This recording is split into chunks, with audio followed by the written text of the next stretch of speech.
تو نجیم بسم اللہ الرحمن الرحیم تسبیح اللہ تعالیٰ کی درود و سلام آخری نبی حضرت محمد صلی اللہ علیہ وسلم پر۔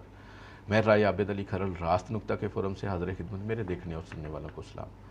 آج کا ہمارا موضوع ہے کہ پاکستانی فراڈیوں کے نشانے پر نوجوان کنگال ہونے لگے، فراڈیوں کو پاکستان سے کیسے بھگائیں۔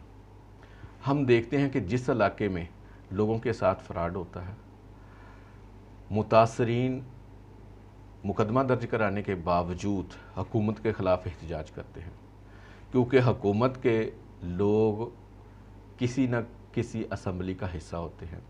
اگر وفاق ہے تو قومی اسمبلی کا حصہ ہوں گے، اگر صوبہ ہے تو صوبائی اسمبلی کا حصہ ہوں گے۔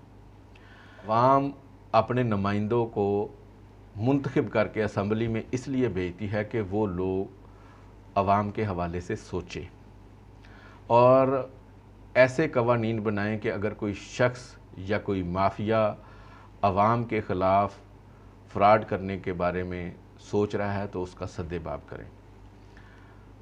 فراڈیوں کے لیے ایسے سخت ترین قوانین بنائیں، ان کے گرد ایسا شکنجہ ٹائٹ کریں کہ وہ کوئی بھی فراڈ کرتے ہوئے ڈریں۔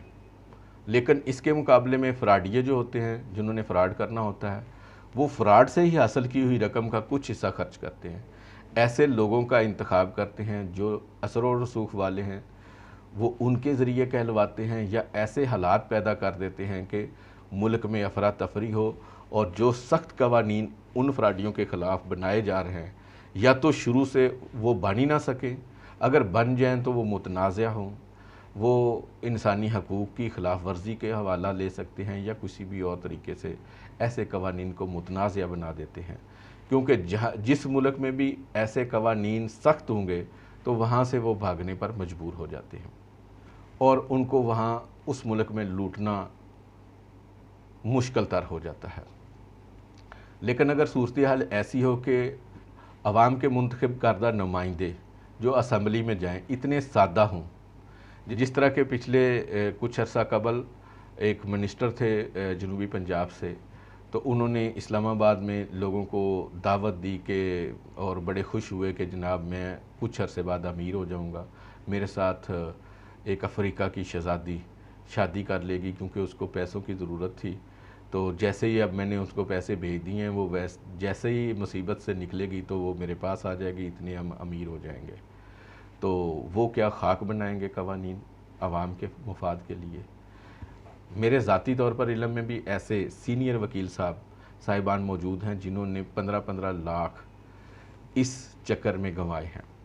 پاکستان میں سخت ترین قوانین نہ ہونے کی وجہ سے پاکستان کے مختلف چینلز پر اور social media per apps, on line apps کے اشتہار چل رہے ہیں کہ سرمایہ کاری کریں اور بہت زبردست پرکشش منافع حاصل کریں، اور جیسے ہی آپ ان ایپس کو کلک کرتے ہیں تو وہ بیٹنگ کے اوپر لے جائیں گی، جوئے کے اوپر لے جائیں گی۔